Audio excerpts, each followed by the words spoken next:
All right, guys, Joe the Tech Guy here with a special episode here this week. Had a fair amount kind of going on here. For those who have been tuning into the channel, again, thank you very much appreciated.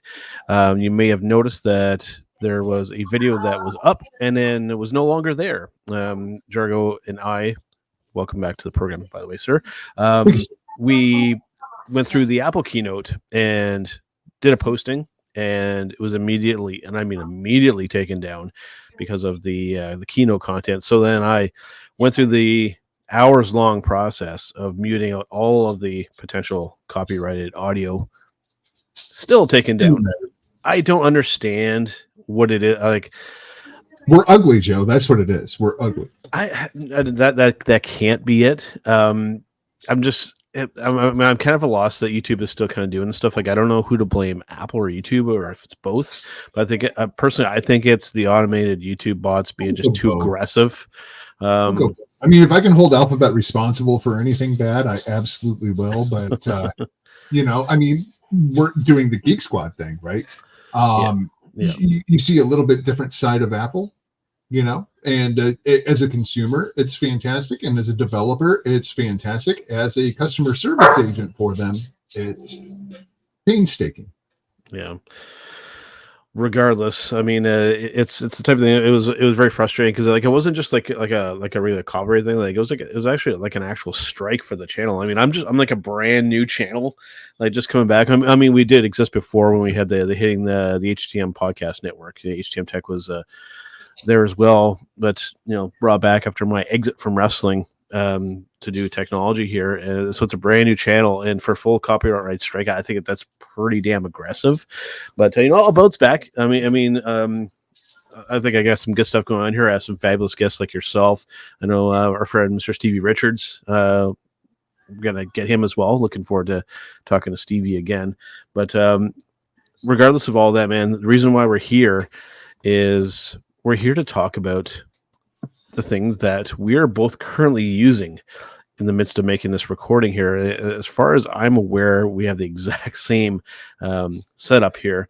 Now, we're going to rewind back to 2021. I still remember the day I was at work, and then there was a certain keynote that happened, and you and I ended up talking, like, as we did quite a bit, especially back then, because we were doing a lot of wrestling content, and we were talking about the M1 iMac. I remember touching base with you, and you're like, this is something that I need to get. We'll start up there. I was like fresh off the boat, man. I think mine was in the first shipment coming over from China. I mean, I had that thing, it was out, and I think I had mine like 2 days later. And it's still the brainchild of my video wall here that I use for my work from home setup. And I mean, not only do I have an M1 iMac, I also have an M1 MacBook Pro, and I also have the Silicon M1 iPad Pro. And I mean, it's completely changed a lot inside of the industry. And I think there are still a lot of people that are viewing Apple computers as what we knew them as in the 90s and the early 2000s. Whereas the M1 has completely changed the game, and it's kind of leveled the playing field, right? Because it's getting away from Intel and getting away from having to pay for that license, the cost of all the MacBook Pros, the iMacs, the iPad Air, all the way down the line, everything came way down with Apple doing their own proprietary M1 chip, right? And so now it's kind of it's a real rival to a personal computer, right? It's not a PC, even though I think it runs Windows better than most PCs that I see on a daily basis. It's just a phenomenal piece of machinery. And now, of course, the M2 is out 35% faster. I don't even know where they get the 35% from, man, because this is the fastest computer I've ever used in my life. Yeah, and I'm rocking the base model iMac. I mean, it's the 8 gigs of RAM. It's got the M1 256 solid state storage, and like there's times where I have like a dozen programs, and then like browser tabs and stuff open all at the same time. And this thing, just at the very baseline, it doesn't miss a beat. Now, do you had this since since launch. So the Right. better part of over 2 years now, multiple Mac OS updates.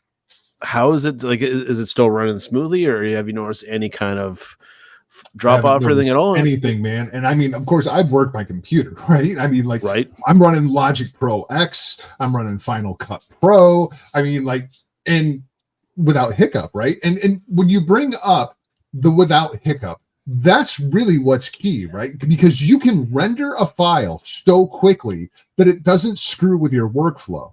It used to be when you were running Final Cut, all you could run was Final Cut. Yeah. And when it came time to render a video, you might as well get up and take the wife out for dinner, and then maybe you stay in a hotel the next day, and then you go sightseeing, and then finally you can come home and maybe your video would be done rendering.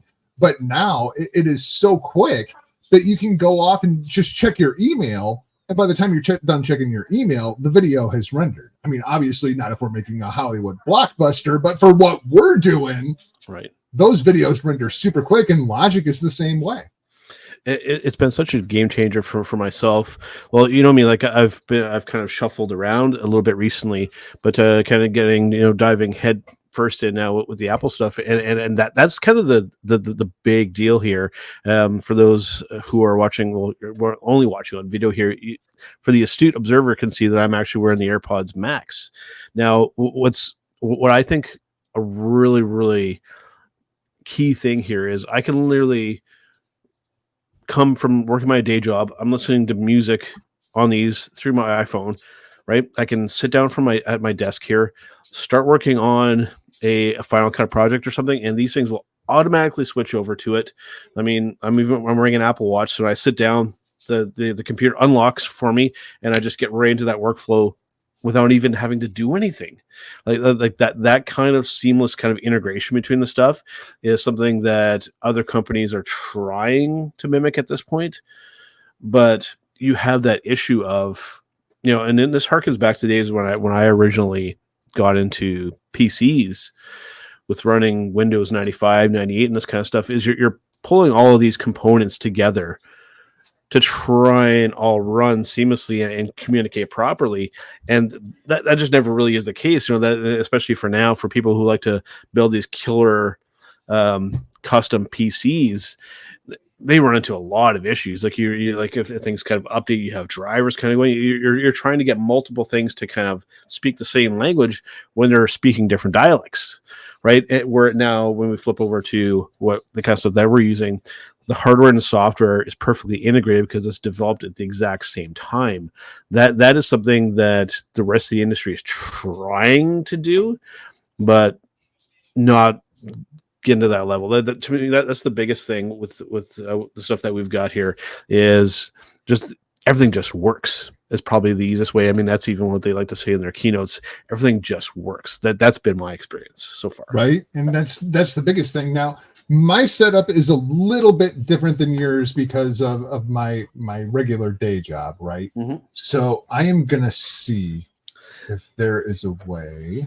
And that's the thing too, because coming from my day job, where I'm working with computers and stuff all the time, and we're in that Windows environment, and it is like to go from having to do that to then bouncing back to the home setup. It's like it's coming back to like your best friend. Meanwhile, you were just hanging out with the idiot for 5 to 8 hours, right? And having to deal with that, right? So that's the biggest thing is that we was kind of get spoiled with the ease of use of this, and then when we're working our day jobs and these Windows setups, it's frustrating to say the least. Do you run Windows on your computer? The idea of that sends a chill down my spine. If I know, I and I get it. Believe me, right? I get it. But yeah. I mean, I feel like the integration for people that don't know, you can run Windows on a Mac. Parallels. Right? You just have to use and Parallels is typically what I use to do it. And you could make the argument, Jargo, that these things maybe run Windows better than regular PCs do. Oh, well, the thing I like is when it blue screens, because it will inevitably blue screen. It's Windows, yeah. You just close the program and reopen it because you're Right. just running Windows as a program inside of iOS, right? Right. You're running it at the same time. Yep. Yeah, and it's absolutely fantastic. I bet you I can do it that way. Now, how often do you actually? One of the other things that I love about Apple computers is I can find about 18 different ways to do something. Right.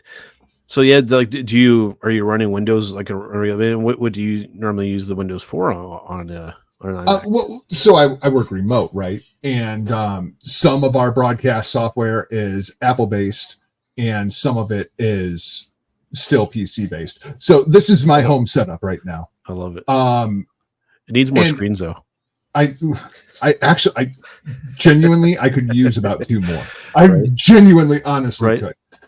But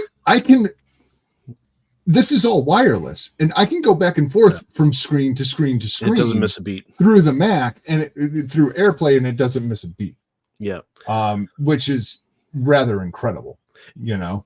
Similar vein to that too, because I know I have an iPad as well. I believe it's a recent kind of feature. I can literally, like, say I did something handoff. I use similar to handoff, because like I said, in my workplace, I mean, we're doing the Windows stuff, but I try and do stuff on my personal iPad as much as I can because I just prefer doing it that way. So let's say I got like a document or even something that I put on there. What I can do is just literally set the iPad beside the iMac, right? I can scroll over with my mouse to the edge of the screen. It'll shift over to the iPad and grab that file, bring it back over. You know, I could like even transfer like a movie or like a file or text or like whatever. I mean, and I haven't found a limit to it. That's the thing that's crazy, right? Yeah. So if I have 2 MacBook Pros, and I can go from the main to the 2 MacBook Pros without any issue. And then you can also set up the wireless screens, so I can go up the video wall wirelessly too. It's incredible tech. Like you could even have 2, like say 2, like so you have your iMac, and then you say if you have like an iPad and like a MacBook, if you wanted to, like even just for the nerd aspect of it, is go over from the iMac to the iPad, then to the laptop, and you can drag it across all three devices. Like it's kind of crazy, but it's that type of stuff, especially for creative people like us, that it's such a powerful tool. Again, that just makes it. That's why I kind of wanted to get here and talk to you about this, because I'm new, kind of just jumping in to this computer. I mean, I obviously have Apple experience, but you've been using this thing for 2 years now, and MacBook Pros long before that, right? So like it's a type of thing where. And another iMac back there, right? It's in the box, right? And it's been absolutely incredible. But like the criticism that I've gotten like since this is the non-Apple people, I guess I'll kind of word it that way. They're like, oh well, you know, it's sealed up and you can't upgrade it and that kind of stuff. Well, you know what? What do you want to upgrade? What would you upgrade about your computer other than a lot more USB-C ports? See. Yeah, there's ways to get around that. That's something that you go and watch Stevie Richards. He talked about how you can catch that stuff. It can be infuriating, right? You got what, 2? Yep, I've only got 2 USB-Cs on it. But see, what for how I kind of use it, I don't need any more ports, right? So, but it's the type of thing too where the people criticizing this. I mean, a lot of PCs, and I'm talking Windows stuff.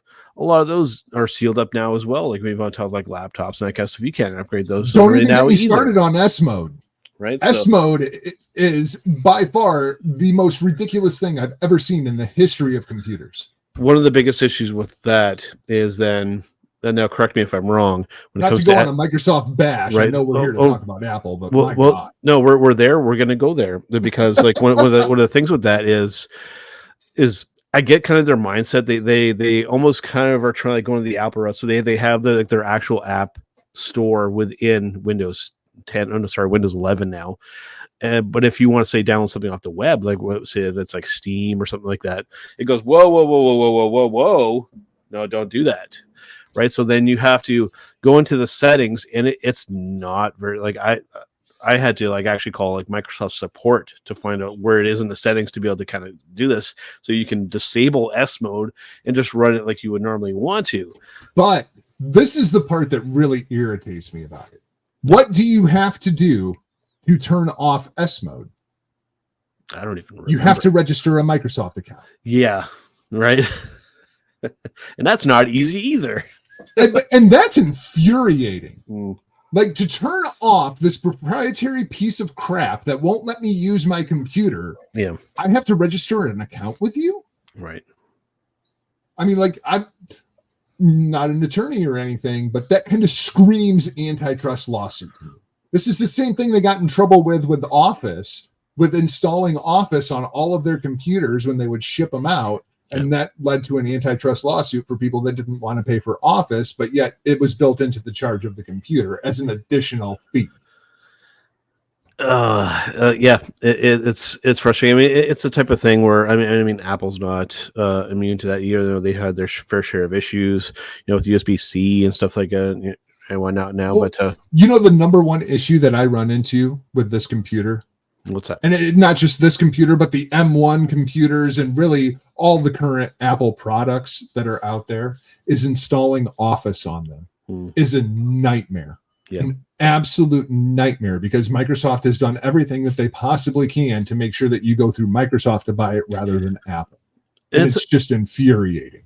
That's kind of a shame too, because I mean, for a long time, I mean, obviously there's this push and pull with Apple and Microsoft, but I mean, for a long time, the Office applications were one of the better Mac apps out there. I mean, they have a team over there in Microsoft headquarters that they develop strictly for the Mac, the Macintosh, or however you kind of word it. And the apps work great. Yeah. The problem is the sharing of the 365 subscription. Right. Because when you buy it through the Apple App Store, they don't give you the serial key, and it doesn't get registered to your Microsoft account. So then going back and forth between computers, even though you have 5 subscriptions, becomes an absolute nightmare unless you go directly to support.microsoft.com and buy it from them. Yeah. It's and I run into this probably a half a dozen times a week. Yeah, where somebody has bought it through the App Store and now they can't use it on their iPad, even though they have that license. Interesting. Yeah, and again, that's just when we're trying to go outside. Or there's one thing that can be said to have that curated App Store, but then when it's a big kind of like third party in there, I mean, you're always going to have, I guess, those kind of issues. So it's Well, let's say something positive about Microsoft while we're here. Yeah. Okay. Windows 11, even though the framework of it is mostly garbage, and that's because of the hardware that is required to actually efficiently run Windows 11, the program is better than the hardware on a lot of the lower end laptops and PCs that we see. Absolutely. But Windows 11 is getting dangerously close to iOS territory, don't you think? Like, going back and forth between the two isn't nearly as difficult as it used to be. Windows 11 and iOS, now Sonoma, function very much in the same sort of way. And I can go back and forth real easy. 15, 20 years ago, that was not the case in any way, shape, or form.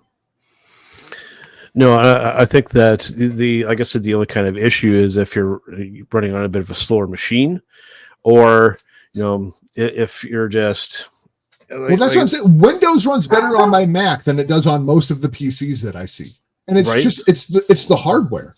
Yeah. That's what it is, because the hardware requirements to efficiently run Windows 11 are ridiculous. And your typical Lenovo laptop that you can buy for $400, it can run Windows 11, not efficiently. Not efficiently at all. That before getting on this, that's what I was using, like a fairly kind of low end. It was an Asus, so we had a home computer, and so you get that click and then you wait. Click on something to open it and then you wait. Click on something to open and then you wait. It's like just the boot time. Yeah. How long does it take your computer to boot? So this one, I mean, it takes less than a minute. Less than a minute. I would say it takes less than 15 seconds. Right. Well, depending if you have it like just like in a sleep mode or off, I usually just have it in a sleep mode. With that being the case, it takes literal less than 10 seconds. Right. Give attention to my Apple Watch, it's up and running. Right. Yep. So it's like night and day with this stuff. Like I said, to kind of bring it back to this though, if we're recommending this, if people are watching this video and it's like, okay, this is something I'm considering, who is this computer for? And if for myself, I mean, even if you're just doing casual stuff, like just like web stuff, maybe some casual games, it's fantastic for that. But even for what we're doing here, and like I said, I'm just on a base model here. It does Final Cut and all that kind of stuff with ease. Meanwhile, I've got other stuff running in the background. So honestly, I think that, if you're somebody that's in the market for a computer that's at kind of like a desk kind of setup, like it's like an office or like a studio, it's an all-in-one too. And I mean, you literally have maybe one or two cords connected to that, and it's a very clean, very easy setup. If that's what you're looking for, I honestly don't think that you can go wrong. And at this point, I completely agree with you. I feel like getting into the Apple world at this point is basically for everybody.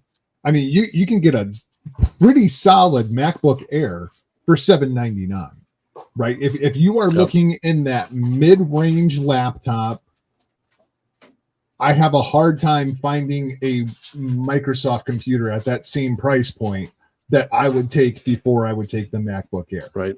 The MacBook Pro is still the MacBook Pro. It's just $1,000 cheaper than it used to be because they don't have to pay Intel for the processor. The home computer at this point, I mean, what's the last like Windows-based home computer you used that blew you away? I mean, Windows 7. Yeah, and at that, the only thing that blew me away was would be the noise on them. That's another thing that can be said with this too. Even if I just silent, I cannot hear it running. Well, especially not with those headphones on, man. I can't. Well, I mean, right. Especially, there's noise canceling, and then there's the way that Apple does noise canceling. It's crazy. It's quite something. And while we're on it too, because I mean, I use these on a regular basis. On the flip side with that too, there's a transparency mode with these as well, and I believe that there's multiple microphones on this. And when I go into that mode, I will say that maybe it's just with age, because I'm in my mid 40s now. But when I have these on, I have transparency mode on. I almost feel like I'm running like a hearing aid. I can actually hear better with these on in transparency mode than with my regular ears. You're close. I mean, I have the AirPod Pros, right? Yeah. And I'm very much the same way. I use them probably about 10 hours a day. Right. But they're not hearing aids. No. All right. They're not. They're hearing amplifiers. There is a difference. Yep. There is a real difference. If you want a true hearing aid, you need to go to an audiologist. There's like real testing and personal setup that goes into that. If you are like me and you have played drums for the course of 20 years and you have that constant ringing in your head, this is an audio amplifier. So you can use it to boost the signal around you, but that is the difference. And here in the United States, they have just reclassified hearing aids. And this is a big thing where now they are selling hearing amplifiers as hearing aids. And they are not the same thing. If you actually are afraid that you are in need of hearing aids, please visit an audiologist and get it done the right way. These are amazing, but that's not what they are. Not a replacement for sure. Now, like I said, you've had this for a couple of years now. I'm just into the first month or so with it. Now, given that over the course of 2 years now, we haven't seen much kind of slowdown. Again, for the average consumer or professional like us kind of looking at this video, and it's used. I mean, right? Because even when I'm not on it, my kids are building Roblox stuff, right? Right. So now, if we have to project, given that performance over the course of 2 years, I mean, is this like a 10-year computer that this is going to be good for, or longer, or maybe a little bit less? It depends, right? Like, are you running Sonoma yet? Do you have Sonoma on the new one? Absolutely. I upgraded it immediately. Okay. So the bad thing about Apple is their hardware is so good that it outlives the device, right? Yep. So you get a MacBook Pro. Typically what happens to MacBook Pros, the battery dies. Yeah. Right. Like, that's the thing that goes. It's nothing on the computer itself. No. It's the other external parts that go into it. Yeah. The other thing is, as we see these operating systems making these huge leaps, it's the hardware requirements. Typically, so I had to retire my very first MacBook Pro because I couldn't upgrade it anymore. Yeah. Like, it was so old that the hardware inside of it would not run the latest version of iOS. Yeah. And I'm afraid that's what's going to happen with these computers. I mean, it may be 5, 6, 7 years from now. Yeah. But eventually you're going to have to buy a new one because you just cannot upgrade it anymore. We're seeing that with a lot of the first generation iPads, right? If I check in one of those first generation iPads with a bad battery, you know what the Apple website tells me? This is a very old iPad and you should encourage the customer to buy a new one. Right. So it's a type of thing where it's going to be kind of, you're trying to find that balance. It's like, okay, so either I just stop upgrading or you just bite the bullet. Like it's tricky because then too, you can only stop upgrading for so long because eventually you have to be running this in order to do that. Because like the greater issue that comes up, especially with mobile devices, so maybe not so much the case with this, especially with mobile devices, with not being able to upgrade, where you run into, in my opinion, real issues when you stop getting security updates is where you have issues, because then especially if you're doing banking or anything kind of personally sensitive like that, if your system is not properly updated security wise, you can be very vulnerable. Now, I always hear people say, if you're using an iMac, security wise, you're perfectly fine, no viruses, no anything like that. That is true to a certain extent. But do you know why that is, Joe? Why is it? Because everybody has Windows computers. Yep.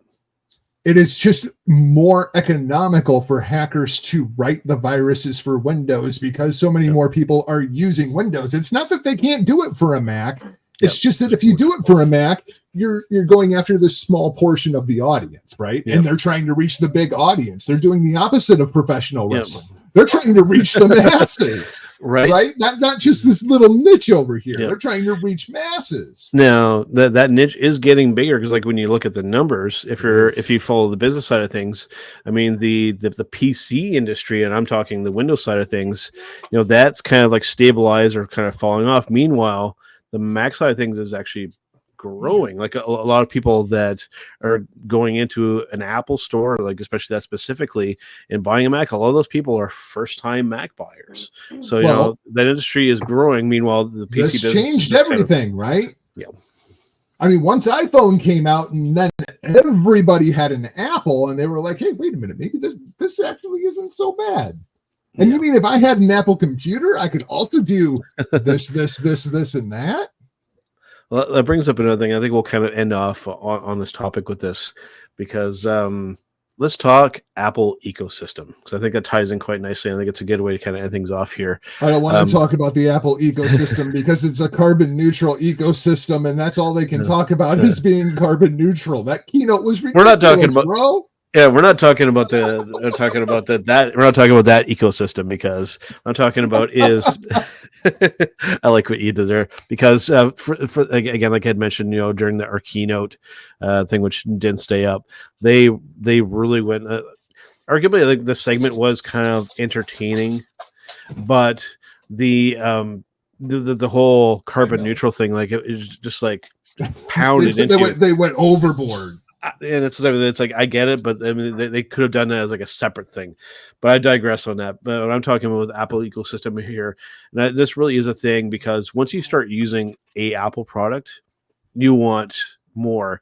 And the Apple products. Right? I tell people at work, Joe, I have an iSoul at this point. I sold my soul to Apple so long ago that I now have an iSoul. Right. And it is accurate. And it's twofold, I think. Now, so the rewinding back a little bit, because I had like an original Macintosh. I had the one that I had the one that had like the Yeah. beige patina on it, and it had like the handle on it, right? I think that for me, and you may or may not share this because I'm really nerdy about this, but I think the really big appeal to these devices, because there are some people that are like physically in love with these devices. I mean, yeah, I can make that argument with you with this. You're like, dude, it's like I like physically love this device, and I think that there's something because the people that make and design these things put like so much passion into it. I think that there's something reflected then back over to the user, and then we end up having like as much passion for these things as these people that make this. And then when you start getting into the other devices like the watches, like the phones, like the headphones, with everything working so seamlessly together, that's where I think the love and the passion kind of comes from. The Linux people would like to welcome you to the party that they started 30 years ago. Oh, Linux. I mean, you think I'm an Apple nerd. I love me my Apple stuff, but the Linux people, yeah, especially the ones that are running like Ubuntu. Oh God. Like when you start going down that rabbit hole, yeah, it's crazy. But yeah,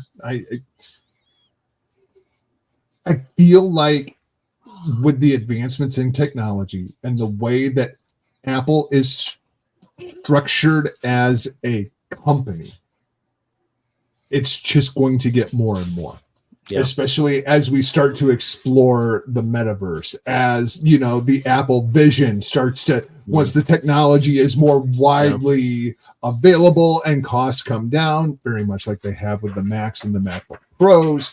I mean, it's going to be an ecosystem. You know what I mean? Because at a certain point, they are so integrated into the fabric of society, thanks to iPhone.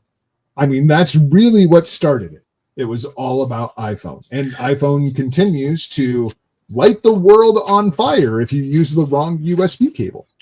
I mean, it's interesting you mentioned that, because I remember, even because I'm a much of a nerd on this. Like, I go back and I watch the old keynotes, and when Steve first announced the iPhone, he's like, okay, so it's like we got like 3 revolutionary products today. We have a revolutionary mobile phone. We have an internet communicator. We have an iPod Touch with a big screen on it. And then you repeat it. It's like, we got this, we got this, we got this. It's like, these aren't 3 separate devices. This is all one thing. And he goes, and here's what it looks like. And it was like, basically, it looked like a big iPod with a rotary thing on it. And he's like, no, just kidding. That's not what it's going to look like. But yeah, like once you get into it, like, you definitely want more. And that's something that this company probably does better than any other companies. They make you want stuff that you don't maybe necessarily need. Having said that too, this would be right around the time of the year where we'd be looking at upgrades to like these iMacs and stuff. And usually a presentation, it's looking like there should have already been an event in October to announce new Macs, and we didn't get it this year. So I'm not sure if they're going to try and sneak one in November, or if they're just going to wait till the new year. But typically there's usually an October event, and it looks like we're not getting one. Well, but they just released the iPhone 15. Yep. And I think Apple has reached the point where they are smart enough, because I mean, like, dude, this company it's $1 trillion company. Yep. The first trillion with a T. It's ridiculous. I mean, at this point, they have training manuals about how to write training manuals about training manuals. Yep. Like, that's how big this company has gotten. And they didn't get there by being stupid. No. Right? So if you just release the new iPhone and everybody wants the new iPhone, I mean, I joke and say that they're lighting the world on fire, but even with all the problems that the new iPhone has, everybody has to have the new iPhone 15. Why would you release a Mac right now? Maybe instead of the holiday rush, which is going to be for the iPhone 15, you sit back on the new Mac and you wait for Amazon Prime Day. You wait for one of these other huge events. Yep. And that's when you launch, rather than, trying to just flood the market with everything all at once. That's a fair point. And I mean, the guy running the show now, Tim Cook, I mean, he's not stupid either. Mm-hmm. And, I mean, he was groomed for a long time to be Steve's replacement. Right. That's one thing that company has always done well, is that there's somebody kind of in the midst of kind of like phasing out of the company. During that time, they've always had somebody kind of being like the understudy or like the or kind of following closely, so that that way when they need to pivot, they can do it very seamlessly. That's also something that this company does very well. I mean, for years, I mean, Tim was kind of just there. That's why when Steve originally got sick, Tim was able to just hop in and then hop back out when Steve wanted to come in and play again, right? So it's the type of thing, like you said, $1 trillion company. That's insane when you think about it. And and the stock is still going up. And the stock is still going up. Yeah, it really quite is something. It's a good time to be a fan of technology and using technology. And I'm curious to see what they do next. Like I said, recently, my only kind of criticism that you had mentioned, that Apple Vision Pro, I think that they went a little too far right off the hop. I thought that they would have done something a little bit more. I would say cheap, but I think that maybe they going for like a pro, like especially like in Canada, like we're talking like a $5,000, $6,000, $7,000 device. Yeah, that's really, really tough. I think that's because I don't think that it was unveiled and geared toward us. No, clearly. Right. Because when I look at that thing, the way that it is, who is that for? I can tell you who it's for. It's for the military-industrial complex to fly drones and drop bombs on people. I don't see any other practical application for it at this time. Yeah, like I mean, for your average consumer, it's coming. We know it's coming. Oh, for sure it is. Yeah, but for right now, I don't see a practical application other than dropping bombs on people. And I mean that as genuinely as I possibly can, given the world climate. Right. It's the type of thing, like I'm just putting myself in the shoes of like an average consumer, or even, like somebody with even like a good amount of money. Like I'm trying to in the military industrial complex. Like I bet you anything, the United States Department of Defense bought like $500 million worth of those things. Yeah. I mean, imagine a drone pilot. Yeah. Now you don't even have to look at the screen. You are in the screen. You are in the screen. Yeah. I always think when I see this technology, it's like, wow, what did those people have? If we have this, right? What do they have?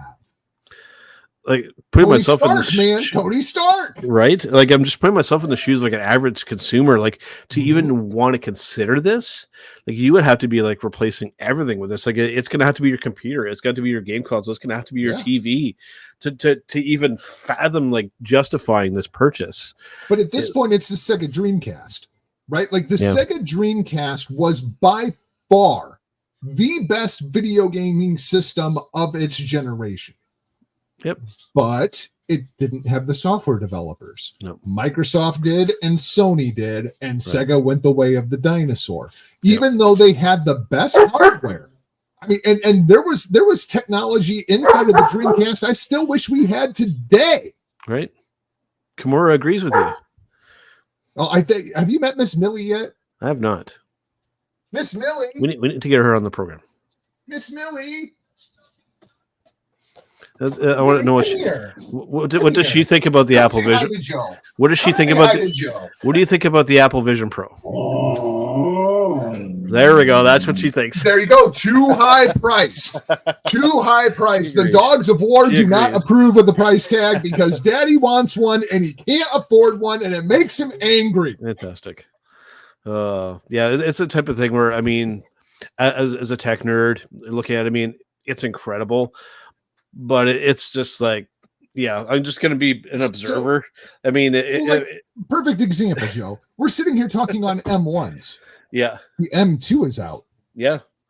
I want an M2, Joe. You know why I want an M2? Because it's 35% faster than the M1. I don't know what I would do with that 35%, Joe, but I want it. Yeah. I want it. Right. That's the thing.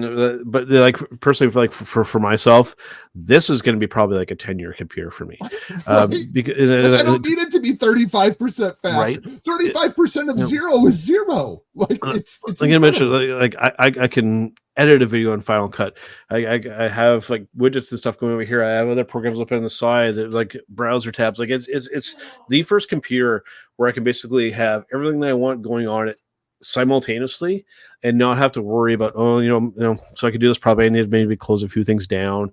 I'm going to do a recording with Jargo today. Maybe I should close some tabs and some programs down. No, I've got I have Apple TV Plus open right now. I've got Apple Music open. I've got Final Cut still open. There's like all this stuff that's open, and we're not missing a beat. And I think that you were talking about the way that the Bluetooth works. Yeah. Right. Between the devices. So in my studio setup, I have 2 MacBook Pros. Yep. The iMac, my iPad Pro, and my iPhone Pro. Yep. When I open up the case and pop these into my ears, which one do you think they connect to first? Whichever one you're closest to. The one that you push play on. Yep. Instantly. Yeah. It's now my Razer gaming headphones. Yeah. Take like 15 minutes to figure out which device they want to connect to. Right. And I love them. They're great. Yeah. They're absolutely fantastic. Like you even see in the background, I've got the HomePod box in there. I can literally see if I'm coming throughout my house. If I come in, right. One of the coolest things I think we'll end up in this thing, because again, it just speaks to the. Do you just have the one? I would just have the one. We have it upstairs in the living room. Yeah, we may look at getting into others, but I mean that one, like it's the second gen HomePod, okay. And like I literally, so I can come home. I'm listening to music, right? I'm listening to music on these through the iPhone. All I have to do is put the phone near the HomePod. It hands it off and starts playing it. I literally have a mini sitting here, brand new in the box. It's just waiting to be unboxed. Yeah. So we have them all throughout the house. Yep. Because of the intercom feature. Did you know about the intercom feature? Yep. It's fantastic. I don't have to yell up the stairs at the kids to tell them dinner's ready. I can just do it over the intercom. You can even be on the way home. It's amazing. And broadcast with, hey, I'm going to be home soon. Start making supper. Or I could just start screwing with them while I'm at work, which I would never do. Pretend to be a ghost. Never. I would never do that. Right? Because most of the time when I do that, I talk to them through the cameras outside. Yeah. So yeah, like I mentioned, no Apple event for October. The only thing is that they very silently released. I'm looking at the Apple website. They released a USB-C Apple Pencil that is basically missing a bunch of features. I looked at that and I was like, okay, that's not something I'm interested in. It's like that's all that looks like we're getting in October is a kind of failed attempt at a USB-C Apple Pencil. Why do I need a USB-C Apple Pencil? I don't know. I mean, my Apple Pencil charges wirelessly when I connect this to my iPad. That's the thing. So that one doesn't charge wirelessly. You need to plug into a USB-C port. Why would I want to do that? Everybody else is thinking the same right now. Everybody else is thinking the same. It's like they dropped this as their only thing in October, and nobody cares about it. So again, as much as we love this company, they do occasionally miss. And they misfire. Look at all the issues with the iPhone 15. Yeah, I mean, like I know we were talking before we started that we're both on the Apple beta, right? So I run beta on my phone. I was running iOS 17 on my phone without any issue for months. Yep. And then they put the 15 on the network and everything went to hell. Yeah. And suddenly like their alarms aren't going off because their phone is rebooting in the middle of the night. And I mean, just all kinds of weird issues. There's a guy on YouTube that snapped a 15 just by bending it. But the biggest issue is the USB-C. Yeah. And Apple even released a press release that basically said you have to use our USB-C, not just any USB-C, because the pins are a little bit different. Why would you do that? The whole point of USB-C is that it's universal. Yeah. I love them. I love them. Got my ISO. Yeah. I mean, they falter like any other company. But yeah, man. I guess that'll about wrap it up here. But I'm hoping that there'll be some kind of maybe what we'll do is we'll wait and see I'm hoping maybe November they'll sneak in something to talk about some new stuff, and if that's the case, or the next time some new stuff drops, we'll hop back on here and we'll kind of break it down. We're going to do a little bit differently. We're obviously not going to be able to play the keynote on the side because I learned my lesson to not do that. Screw you, YouTube. I'll just say it. But hey, I'm hoping that we'll get some cool stuff. I'm hoping that my two big predictions or wants from Kurt for new products will be one similar to this, but a little bit of a lesser price tag. Come with like a lighter, like a sport version of these. You would have a hot cylinder on your hands. And then the other thing is, why can't I think of it now? I had my other want. I have two that I want. All right. So when Tim sits down and he's surfing YouTube and he's like, oh, let's see what anybody had to say about Apple today. Here's what I want, Tim. Number one, bring back the airport. The airport was by far the best router on the market, and you stopped. And it makes me mad. I love my airport. I use it constantly. Number two, and this is a big one. If you're only going to put 2 USB-C ports on the Mac, come out with the iHub.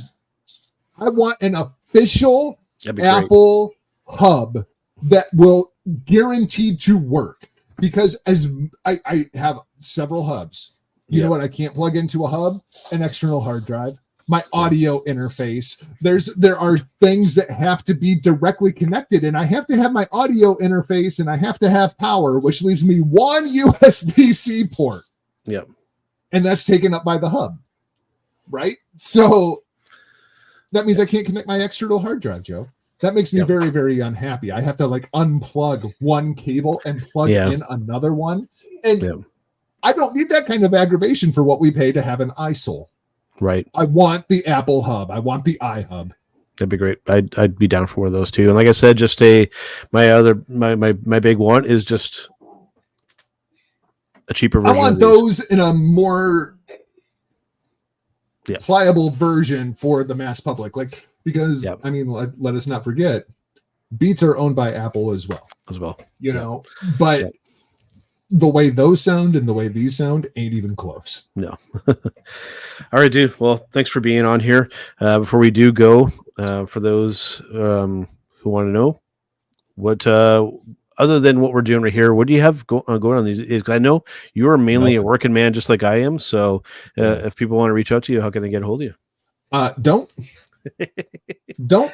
I mean, you know this firsthand. If you want to get a hold of me, you got to text me. You got to call me. I don't do the social media thing much anymore. That brings up one thing. Before we do go, we'll go a little bit longer because you clued me into this because I actually had no idea. iMessage. iMessage is like way cooler than I thought it was because I'm thinking, okay, so Jargo doesn't answer Facebook Messenger, which I totally get. I'm not a fucking fan of Facebook either. Sorry for the F shot. First for one on this channel. See, and here I was behaving myself. Right. God damn it! Fuck it. So Facebook Messenger, I hate Facebook, and you do as well. I get it. So then he's like, well, "Why don't you just iMessage me?" I'm like, "Dude, I'm in Canada. You're in the US. It's going to cost me a small fortune to message you." Nope. I thought I knew about iMessage, but that's why I have you in the program here because you knew more about than I did. Right? That's why I'm a geek. Yeah. So the international thing does not apply because it's basically just a peer-to-peer messenger service because it all goes through the internet. It all goes through the Apple Cloud. So it does not use any kind of data services on your phone. Sweet. So which is why it works on your computer too. If you have your iMessage and FaceTime, synced, those are all data services that go through the Apple Cloud. International text charges do not apply. And it just works. Awesome. It's just like it's the same thing as messaging on Facebook. It's just we're doing it through the Apple text app. Absolutely. All right. Well, that's so don't find me. I'm not going to talk to you on the internet. If you're looking for somebody to talk to on the internet, hit up @OpinionHaver and go talk to the vet. The vet will talk to anybody. Yeah. That's all I do, man. When people ask me for my plugs, I just put over the vet. Go talk to the vet. Absolutely. All right, man. Well, since you're the guest on here, I always do this when I have you on here. I would usually send things off if I'm doing stuff here myself, but you know what? I have you here, so I will let you send us off, and we'll see you on the next one, guys. I guess that means that we are off like a prom dress. See ya! HTM Tech is brought to you by Microplay, located at 265 King George Road in Brantford, Ontario, Canada, for all of your video game and collectible needs.